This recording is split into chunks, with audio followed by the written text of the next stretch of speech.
A Draconian Armada lands on primitive Earth. They never left. Orbit, Copper. Part 1. First Contact. The stars disappeared one by one as the massive Draconian warships moved into Earth's orbit. Their hulls gleamed with a strange metallic sheen that no human scientist could identify, reflecting sunlight in bizarre patterns across the planet below.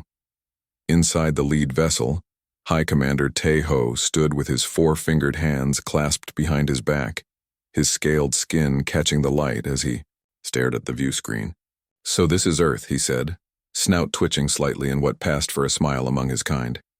Not particularly impressive. His second-in-command, Officer Sung-min, approached with a data tablet. "Our scans confirm earlier intelligence, sir. Pre-FTL civilization. They've barely established a presence on their own moon. No defensive capabilities beyond their atmosphere. Primitive weapon systems based primarily on chemical explosives and basic nuclear fission." Tae-ho's inner eyelids blinked slowly. And their communications. Mostly radio waves and simple satellite relays. Noisy, inefficient. They broadcast everything to anyone who might be listening. "How convenient for us," Tae-ho said. He'd conquered 3 worlds just like this one in the past solar cycle. The Draconian Empire didn't become the dominant force across 17 star systems by being gentle with developing species. Resources were resources, and Earth had plenty. "Prepare the standard first contact transmission," he ordered. "Full spectrum broadcast, all their communication channels. I want every human on that blue ball to hear our message at once." The ship's communications officer, a younger Draconian named June, worked quickly at his station. "Translation matrix calibrated to their most widely spoken languages, sir. Ready to transmit." Tae-ho stepped onto the raised platform in the center of the bridge. A light scanned his form from head to toe as the ship prepared to project his image to the planet below.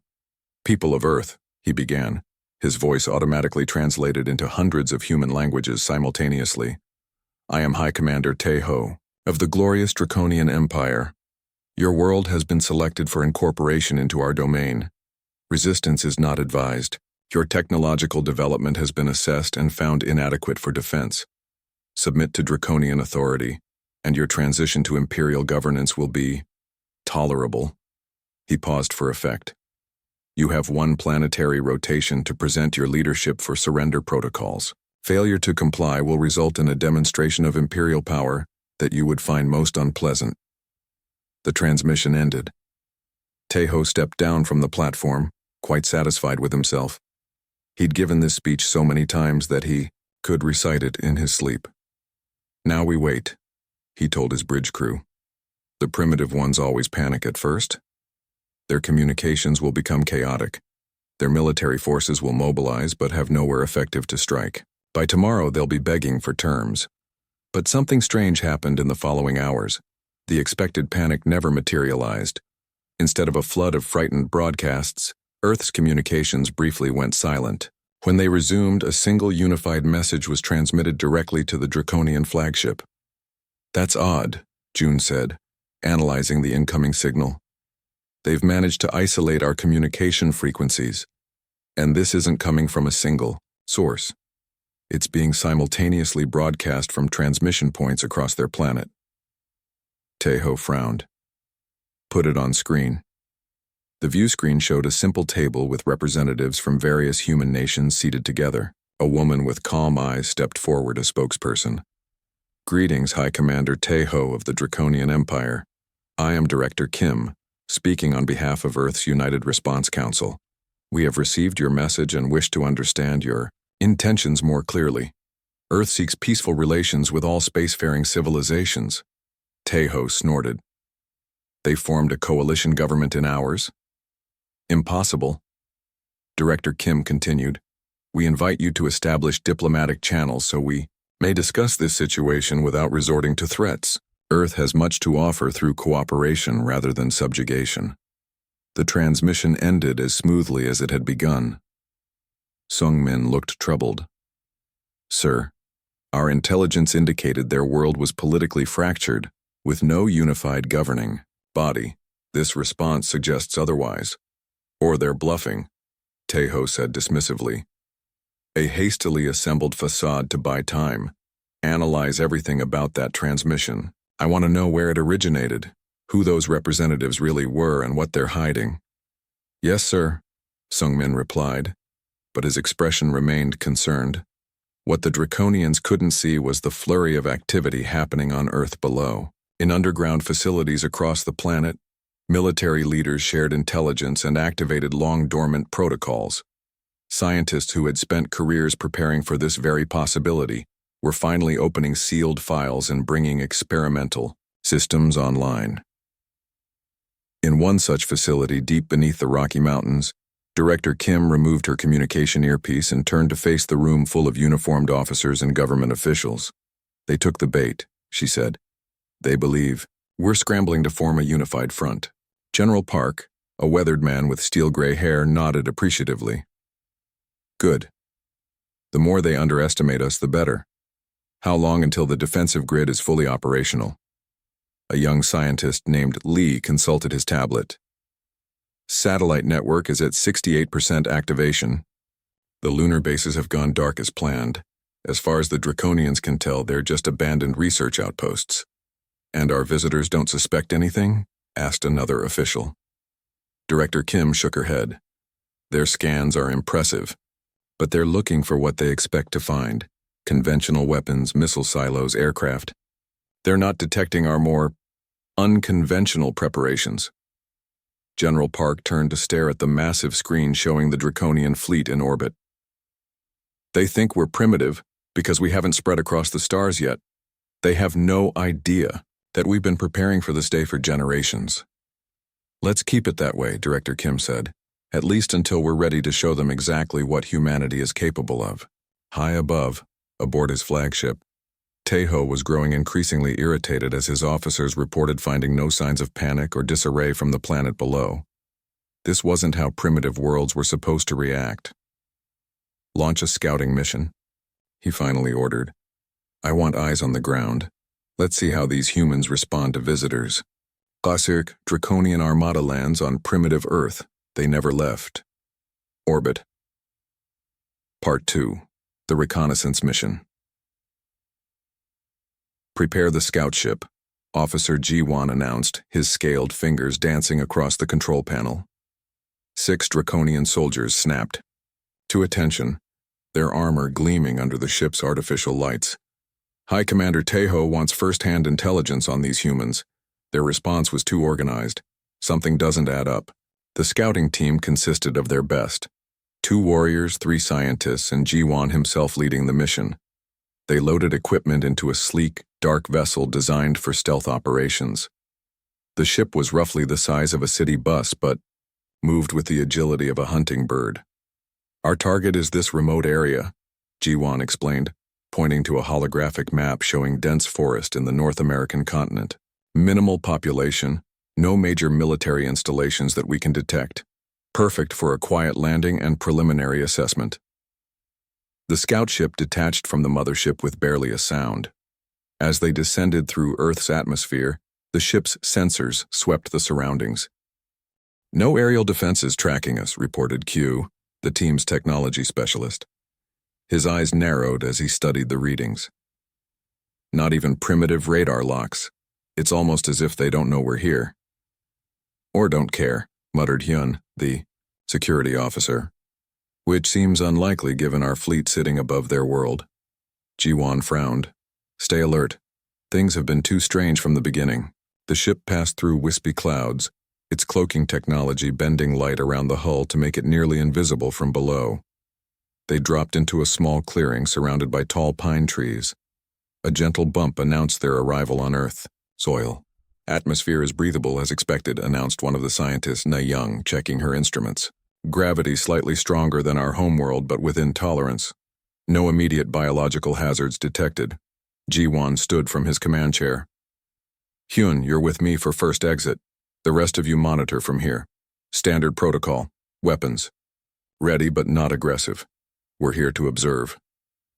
The 2 Draconians checked their environmental suits and sidearms before the hatch slid open with a soft hiss. Earth air, rich with oxygen and the scent of vegetation, rushed in. Ji-Wan stepped onto the soil of the blue planet, becoming the first of his kind to set foot on Earth. "Fascinating," he said, looking up at the blue sky. "Their sun feels warmer than it should." Hyun was less interested in the scenery and more concerned with security. His multi-spectrum visor scanned the tree line. No signs of human presence within 500 meters, but there's something odd about these readings. Background electromagnetic activity is higher than expected for an undeveloped area. Ji-Wan called back to the ship. "Q, are you seeing this?" "Yes, sir," came the reply. "It's as if there's a power source nearby, but I can't pinpoint it. It's everywhere and nowhere." "Keep monitoring. We're expanding our perimeter."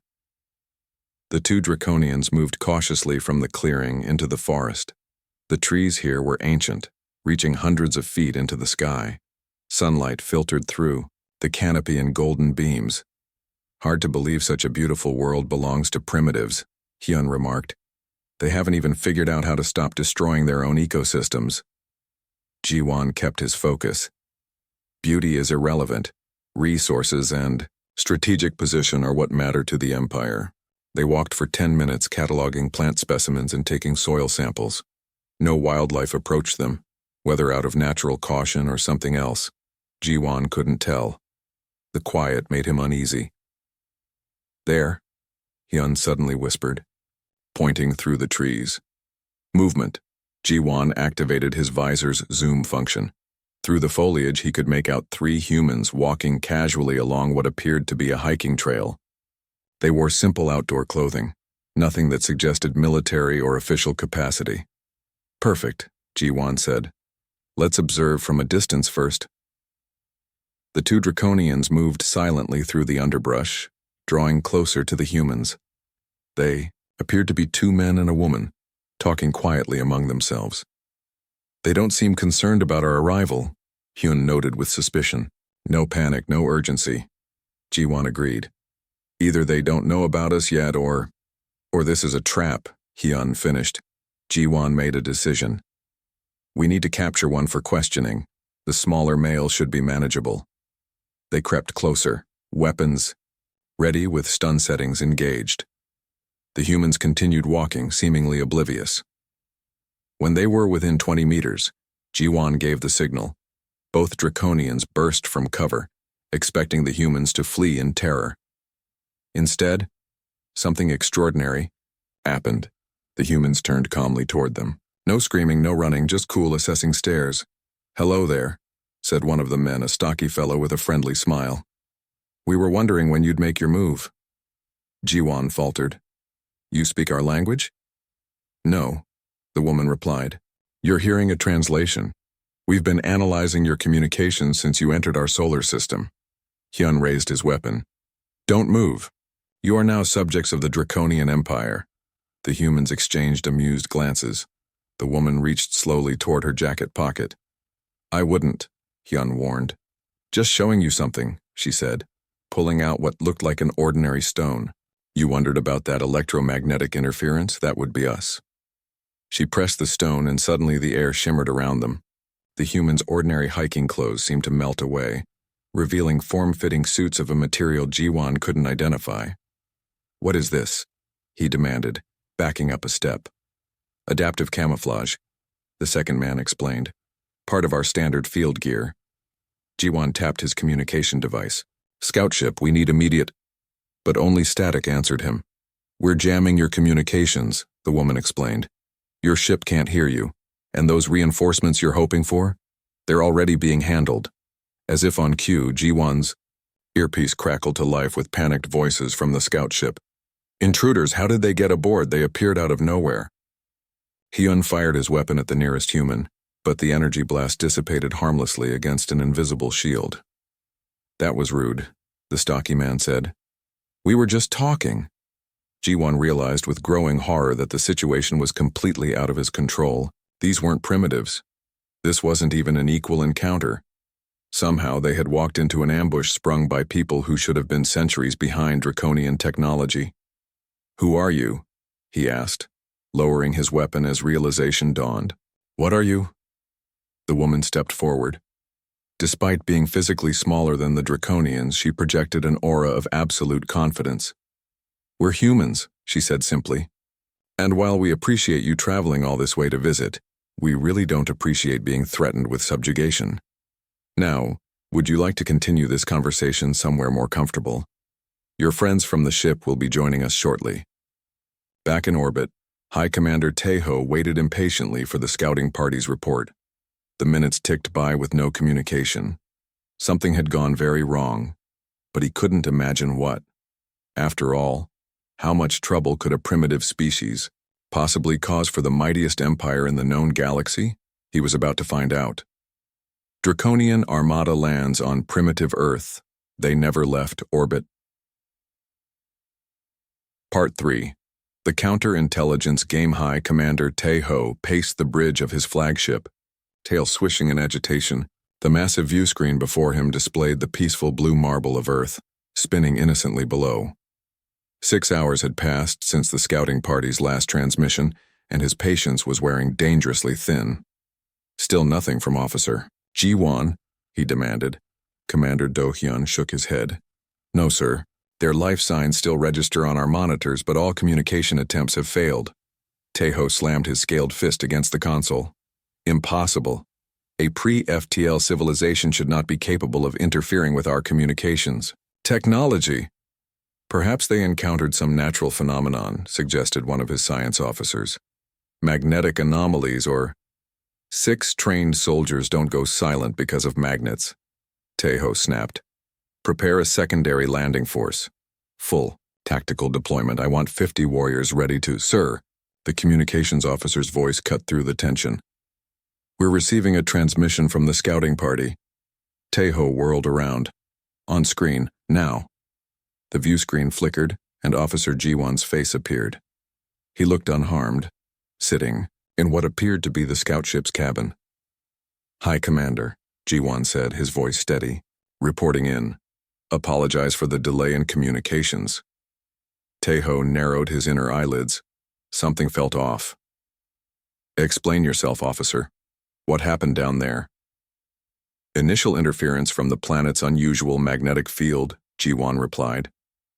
"It affected our equipment temporarily. We've established contact with local humans. They appear surprisingly reasonable." "Reasonable?" Tejo repeated, incredulous. The camera angle widened to reveal 3 humans sitting calmly alongside the Draconian scouts. They wore no restraints, showed no signs of fear. "These representatives approached us after landing," Ji-won continued. "They wished to discuss terms. One of the humans, a woman with short dark hair, inclined her head respectfully toward the camera. "High Commander Tejo, I am Colonel Yoonji of Earth's United Defense Council. We would like to begin dialogue regarding your unexpected visit to our system." Tejo felt his scales prickle with suspicion. This was not how conquest was supposed to proceed. These humans were too composed, too organized. "What kind of game are you playing?" he demanded. "Your world has no unified government. Our intelligence is quite clear on this point." The human smiled slightly. "Your intelligence may not be as comprehensive as you believe, Commander. We have our differences, certainly, but we are not incapable of cooperation when necessary." "Release my scouts immediately," Tejo ordered. Colonel Eunji looked genuinely confused. "They aren't prisoners, Commander. They are our guests. They landed on our planet uninvited, but we've treated them with full diplomatic courtesy." She glanced at Ji-won. "Isn't that correct, officer?" Ji-won nodded. "They've been unexpectedly hospitable, sir." Tejo cut the transmission with a slash of his hand. "Something is wrong. They're being coerced." Life signs appeared normal, Do-hyun offered. "No indications of stress or injury." "I want that second landing force ready immediately," Tejo insisted. "Triple the numbers will show these humans what happens when they interfere with imperial business." Meanwhile, 400 miles beneath the Draconian flagship in a facility buried deep under a mountain range, Dr. Hana watched the exchange on a wall of monitors. She turned to her team of engineers and computer specialists, a smile spreading across her face. "He bought it," she said. "Hook, line, and sinker. The room burst into applause. On the central monitor, the transmission from the scout ship continued playing on a loop. Every detail had been perfect. Jiwan's mannerisms, the scout ship's interior, even the subtle reflections on the view screen. Colonel Yunji, standing beside Dr. Hana, removed the motion capture sensors from her face. How long do you think it will take him to realize it was all digital? Hopefully long enough, Hana replied. She turned to a young man hunched over 3 computer screens. Minho, how's the infiltration program coming? Minho didn't look up from his work, fingers flying across his keyboard. Almost there. Their encryption is complex but predictable. Very hierarchical, just like their society. Once I found the pattern, he trailed off, lost in the code scrolling across his screen. Hana turned to another section of the room where the actual Draconian scouts were being held in a comfortable but secure facility. Through one-way glass, she watched as researchers carefully examined the aliens' confiscated technology. And our guests? She asked. Confused, answered a senior researcher named Daijung. They can't understand how we neutralized their weapons so easily, or how we boarded their ship without being detected. They're beginning to realize they severely underestimated us. That's the idea, Yunji said grimly. The more Tai-Ho underestimates us, the more time we have to prepare. Back on the Draconian flagship, Tai-Ho received another surprise. His tactical officer called out in alarm. Sir, our systems are detecting anomalies in the security grid. Explain, Tai-Ho demanded. I can't, sir. The diagnostic shows all systems functioning normally, but there's data moving through our network that doesn't match any authorized protocols. Tai-Ho's blood ran cold. Lockdown, full system isolation, now. But it was too late. The view screens around the bridge suddenly flickered, displaying information the commander had never intended to share. Internal ship schematics, weapons capabilities, crew manifests. Someone's in our systems, Do-hyun whispered. But how? The humans don't have the technology to... Apparently, Tai-Ho hissed. Our intelligence on these humans requires significant revision. The main screen lit up again, showing Colonel Yunji once more. Only this time, she was standing in what was clearly a massive command center, with dozens of humans working at advanced-looking stations behind her. Forgive the intrusion, Commander, she said pleasantly. We thought you might appreciate a more direct line of communication. You've hacked our systems, Tai-Ho said, his voice dangerously quiet. Do you have any idea what you've done? The Empire will not tolerate this insult.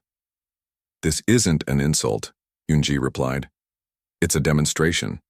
You came here believing Earth to be defenseless. We're simply correcting that misconception before any regrettable decisions are made. As she spoke, new information appeared on secondary screens around the Draconian bridge. Detailed analyses of their fleet's vulnerabilities, precision mappings of their communication networks, even predictions of their standard attack formations. Impossible, breathed Do-hyun. They couldn't have gathered this intelligence so quickly. Oh, but we didn't just gather it, came a new voice. A human male stepped into view beside Yunji. I'm Dr. Minho. Your systems really are fascinating, elegant in their way, but they follow patterns that, once identified, become quite predictable. Tai-Ho's rage was building, but beneath it lay an unfamiliar sensation. Doubt. What do you want? The same thing we said from the beginning, Yunji replied. Dialogue, respect, perhaps even cooperation if you're willing. But subjugation? She shook her head. That's not on the table. As if to underscore her point, the Draconian ship suddenly shuddered slightly. What was that? Tai-Ho demanded of his crew. Unknown, sir, came the panicked reply. Something just brushed against our shields, but sensors didn't detect any projectiles or energy weapons. A small demonstration, Yunji explained. One of our older systems, actually. We could have done much worse. Tai-Ho stared at the human woman on his screen. Everything he thought he knew about this planet was wrong. These weren't primitives awaiting conquest. They were a species that had somehow developed along completely different technological lines, undetected by Imperial reconnaissance. Your scout team is comfortable and safe, Yunji continued. We'll return them whenever you're ready for honest discussion. In the meantime, perhaps you should reconsider your approach to Earth. The transmission ended, leaving the Draconian bridge in stunned silence. Orders, sir? Do-hyun finally asked. Taeho's mind raced. He had vastly underestimated these humans, but he still commanded the most powerful fleet in the quadrant. He would not be intimidated by tricks and illusions. Prepare all ships for combat, he said coldly. If they want a demonstration of Imperial power, they'll have it. Little did he know, that was exactly what the humans were counting on. Draconian Armada lands on primitive Earth. They never left orbit. Part 4. The orbital standoff. Weapon systems online. Target acquisition complete. The words echoed across the Draconian flagship's bridge as targeting officers locked onto a remote island in the Pacific Ocean, uninhabited according to their scans, but perfect for a demonstration of power. High Commander Taeho stood with his arms crossed, watching the holographic display with grim satisfaction. His patience had run out. Let the humans see what happens when they toy with the Draconian Empire, he growled. Fire when ready. Commander Do-hyun hesitated. Sir, are you certain this is wise? Their technological capabilities have proven unexpected. Taeho's tail lashed in irritation. They've shown parlor tricks, communication hacks, and sensor ghosts. Nothing that suggests they can stand against our actual firepower. He leaned forward, eyes narrowing. Fire, the weapons. Yes, sir. Do-hyun gave the command. The massive energy cannons along the flagship's bow began to glow, gathering power for a devastating strike. The weapon was designed to vaporize a small city. Even aimed at an uninhabited island, the message would be unmistakable. Energy buildup at 90%, reported the weapons officer. Firing in 10 seconds. On the main view screen, the peaceful blue curve of Earth continued its slow rotation, unaware of the destruction about to rain down from above. 5 seconds, 3, 2, Sir! The sensor officer's panicked voice cut through the countdown. Multiple objects suddenly appearing around our fleet. What? Taeho spun toward the tactical display, where moments before there had been empty space surrounding. His armada, now hundreds of small objects were appearing as if materializing from nowhere. They were cloaked, Do-hyun realized, scales paling. Some kind of stealth technology we couldn't detect. The objects, each about the size of a small shuttle, now surrounded the entire Draconian fleet in a three-dimensional grid. They weren't moving to attack, simply waiting. Abort weapons fire, Taeho ordered, suddenly uncertain. What are those things? Before anyone could answer, every communication screen on the bridge activated simultaneously. The face of a middle-aged, human woman appeared, stern, confident, with silver streaks in her dark hair. This is Admiral Han of the Earth Defense Force, she announced without preamble. Your targeting of Earth's surface has been noted and will be considered an act of war if you proceed. I suggest you stand down immediately.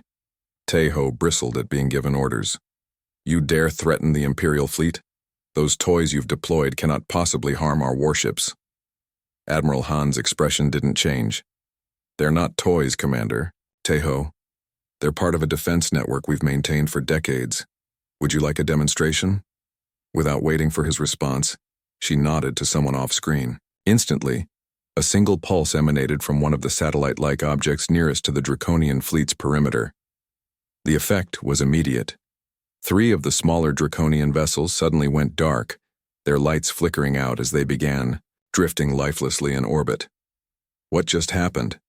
Taeho demanded, turning to his officers. Some kind of targeted electromagnetic pulse, the science officer reported, voice shaking. But it's like nothing we've ever encountered. It bypassed our shields completely and affected only specific systems. Admiral Han continued calmly. That was a low-power demonstration affecting only non-essential systems. Your crew is unharmed, and life support remains functional. The affected ships will regain power in approximately 1 hour. The bridge fell, silent as the implications sank in.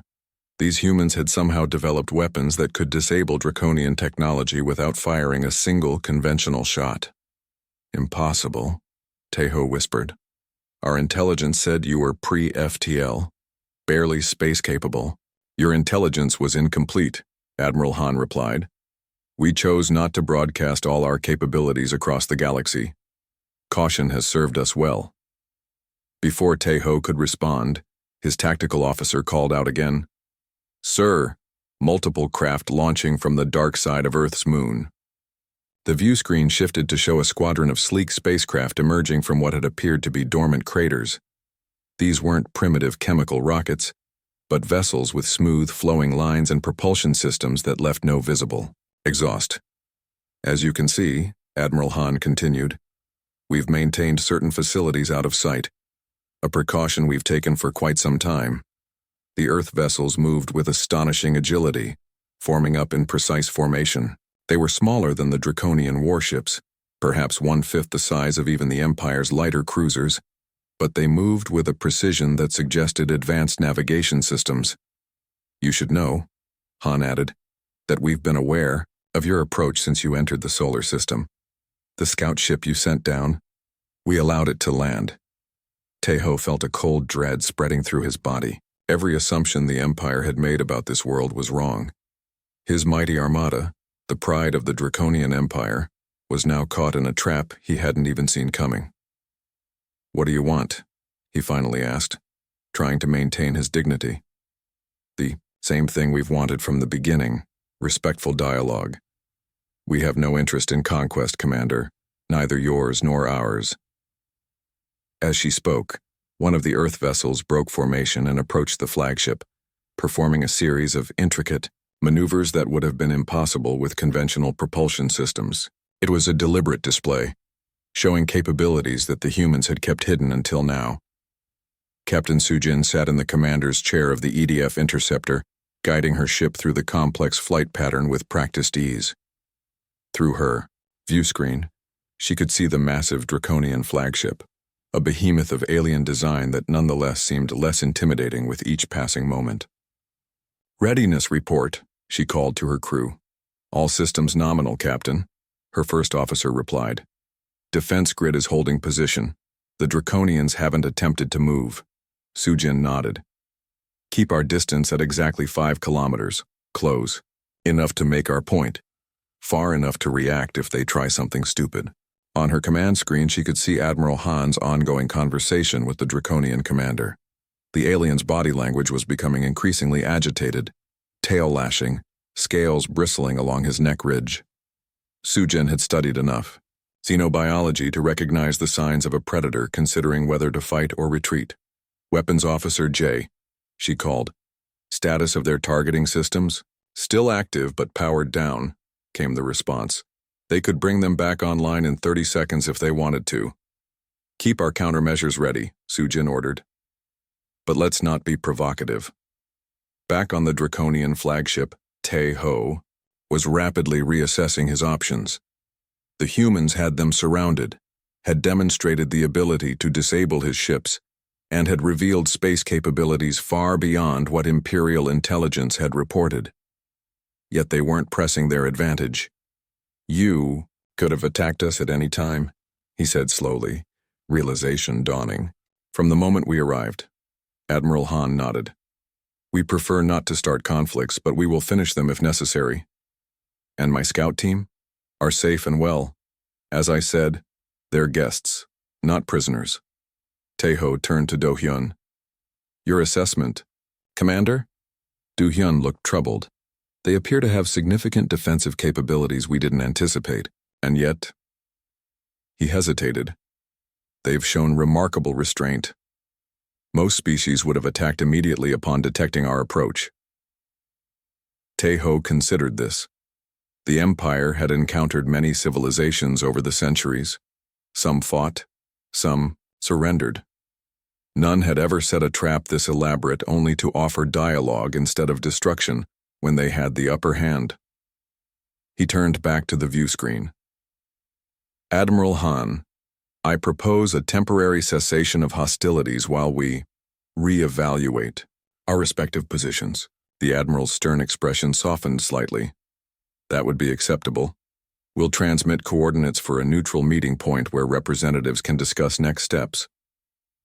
As the transmission ended, Tae-ho stared out at the fleet of Earth, vessels now openly patrolling around his supposedly mighty armada. His career, perhaps even his life, would be forfeit if he returned to Imperial space having failed in what should have been a routine conquest. But something told him there was nothing routine about Earth or its inhabitants. Sir? Do-hyun ventured. Your orders? Tae-ho straightened his spine. Prep my shuttle. I'll meet these humans myself. He paused, then added, and send a secure transmission to Imperial Command. Tell them we've encountered something unexpected. The dance between the two fleets continued in Earth orbit, the balance of power having shifted in a way none of the Draconians had imagined possible. For the first time in his military career, High Commander Tae-ho would enter negotiations not as a conqueror, but as an equal. Perhaps even as the weaker party. The humans had never left their orbit, but the Draconians were the ones who found themselves far from home, facing a truth they were unprepared for. Draconian Armada lands in primitive Earth they never left orbit. Gar's Part 5, Humanity's Terms. The meeting location was neither Earth nor the Draconian flagship, but a space station positioned at Lagrange Point L3, hidden from Earth by the sun itself. As High Commander Tae-ho's shuttle approached, he marveled at the structure. It wasn't cobbled together from crude materials as he would have expected from a primitive civilization. Instead, the station had clean lines and an elegant design that suggested decades, perhaps centuries of space engineering experience. They've had this here all along, Commander Do-hyun murmured beside him. Hidden from casual observation. Tae-ho didn't respond. His mind was still processing how thoroughly they had misjudged this planet and its inhabitants. As their shuttle docked with a soft thud, he straightened his ceremonial armor. He would not show weakness even now. Remember, he told his small delegation, we still represent the Draconian Empire, act accordingly. The airlock cycled open to reveal a human welcoming party. 5 of them stood in a loose semicircle, 3 men and 2 women dressed in simple but clearly official uniforms. At their center stood a tall man with silver hair and the quiet confidence of someone used to command. High Commander Tae-ho, the man said with a slight bow. I am General June of Earth's United Defense Council. Welcome to Watchtower Station. Tae-ho returned the gesture stiffly. General, your station is impressive. One of several, June replied casually. Please, follow me, the others are waiting. As they walked through the station's corridors, Tae-ho couldn't help noticing the subtle signs of advanced technology all around them. The lighting adjusted automatically to their presence. Doors opened without commands. Even the air felt precisely calibrated, comfortable for both species despite their different physiologies. They entered a large circular room dominated by a round table. Windows lined the outer wall, offering a spectacular view of the sun on one side and distant Earth on the other. Already seated were several more humans, including Admiral Han and Colonel Yoon-ji from their previous communications. Before we begin, General June said as everyone took their places, I believe your scout team would like to join us. A side door opened, and Officer Ji-won entered with the rest of the scouting party. They looked unharmed and moved freely, though Ji-won's expression was troubled. High Commander, he said with a formal salute. The humans have treated us with respect, but I must report. He hesitated, glancing at the Earth representatives. Speak freely, officer, Tae-ho prompted. Sir, they've shown us things, technologies, facilities. Earth is not what we thought. Ji-won looked genuinely shaken. They could have destroyed our ship at any time. Instead, they've been studying us. A woman seated beside General Jun leaned forward. Her eyes were sharp with intelligence, her hands bearing the calluses of someone who built things rather than just ordered them built. I'm Dr. Hana, head of Earth's Advanced Technology Division. Your scout ship has been quite educational. The propulsion system is particularly elegant, though your computing architecture seems oddly linear for a spacefaring race. Tejo bristled. You took apart our ship? We analyzed it, Hana corrected. Non-destructively. We could rebuild it right now if needed, perhaps with a few improvements. General Jun raised a hand to redirect the conversation. Hi, Commander.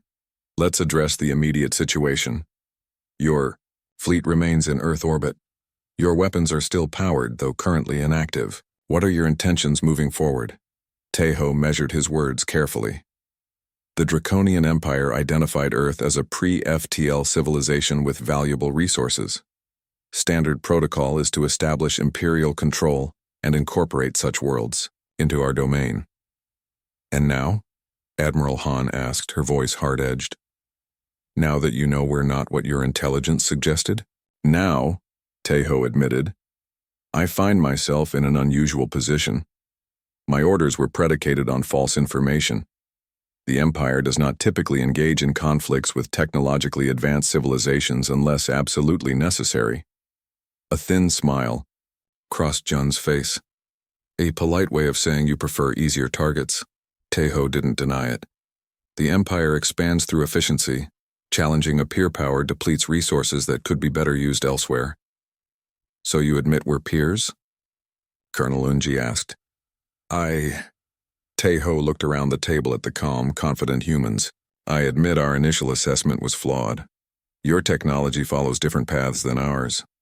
You've clearly mastered energy manipulation, stealth systems, and computational methods that we haven't explored fully.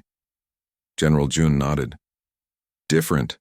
Evolutionary paths lead to different technological priorities. We focused on efficiency and miniaturization because Earth has limited resources. We developed stealth and defensive technologies because, frankly, we've always suspected we weren't alone in the universe. Dr. Hana added, we theorized the principles of faster-than-light travel decades ago, but chose not to implement them immediately. We had ethical and practical concerns that needed resolution first. Ethical concerns? Du Hyun questioned. The effects of FTL travel on spacetime stability, Hana explained. The potential for cultural contamination of less advanced civilizations. The risk of attracting unwanted attention. She gave Tejo a pointed look.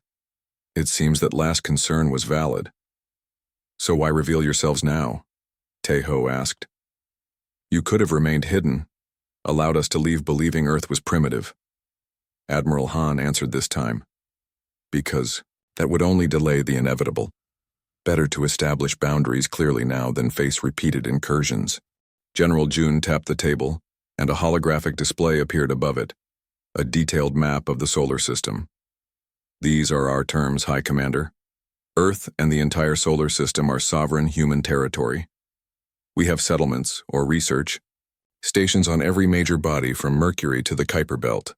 Some are visible, others are not. All are non-negotiable parts of our domain. Tejo studied the map. And if the Empire refuses these terms? Instead of answering directly, Jun made a small gesture. The hologram shifted to show the Draconian fleet. Then, one by one, dozens of previously invisible defense platforms appeared around them, far more than the humans had revealed during their earlier demonstration. We prefer peaceful coexistence, Jun said softly. But make no mistake, we will defend what's ours. Before Tejo could respond, the station shuddered slightly. Emergency lights flashed momentarily before returning to normal. What was that? Tejo demanded, half rising from his seat. General Jun checked a small device on his wrist and frowned. It appears someone on your flagship just attempted to power up their main weapons array. A misunderstanding, perhaps? Admiral Han was already receiving reports through her earpiece. Our countermeasures engaged automatically. The flagship's targeting systems are temporarily offline. No other damage. Tejo's scales darkened with embarrassment. I gave no such order. Perhaps someone acting on standing Imperial protocol? Jun suggested. I will deal with them personally, Tejo growled. Then, making a decision that would forever alter his career and possibly the Empire itself, he said, "General Jun, I propose a formal recognition of Earth's sovereignty and a non-aggression pact between our peoples." The tension in the room eased slightly. Jun nodded. That would be acceptable as a starting point. In exchange, Taeho continued, I would request technological exchange. Limited, controlled, but mutual. Dr. Hana raised an eyebrow. You're seeking our technology now? I'm seeking understanding, Taeho corrected. Your development followed. Paths we never explored. There could be mutual benefits. The human representatives exchanged glances. Finally, General Jun spoke. We would consider limited exchanges after establishing a foundation of trust. But first, your fleet must withdraw to beyond lunar orbit as a show of good faith. The negotiations continued for hours, working through the details of what would become the first treaty between Earth and an extraterrestrial civilization. When they finally concluded, Taeho found himself standing with General Jun at the observation window, looking out at the distant blue planet. Your world doesn't look like much from here, Taeho admitted. Easy to underestimate. Jun smiled slightly. That's been to our advantage more than once.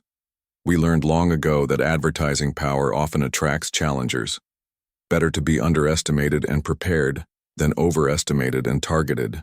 A philosophy the Empire might benefit from considering, Taeho said thoughtfully. As his shuttle departed the station, Taeho watched Earth recede in the viewport. He had come to conquer a primitive world and would return having signed a treaty with equals.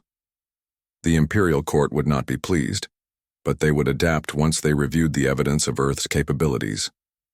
One thought troubled him, though. If humans had hidden so much from the galaxy, what else might they be concealing? And what other species might be doing the same?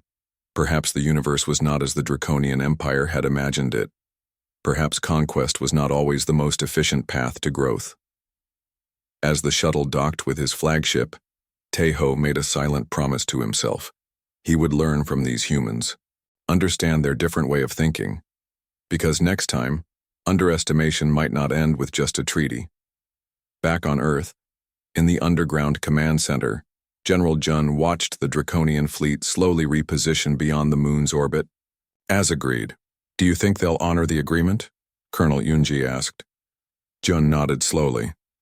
Taeho will. He's smart enough to recognize the situation. As for the Empire itself, he shrugged. That's why we keep our defenses ready.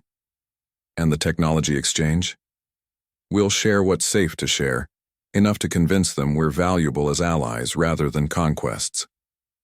Jun smiled wryly. Humanity's first steps into galactic politics. Not exactly how I imagined it would happen.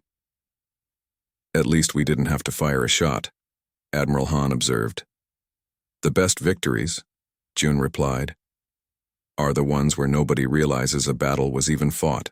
Outside, life continued across Earth, most of its inhabitants completely unaware how close they had come to conflict, or how profoundly the future had just changed. The Draconian Armada had come to subjugate a primitive world, but they never even made it past orbit. Sometimes the most powerful weapon isn't firepower or technology, but simply being underestimated.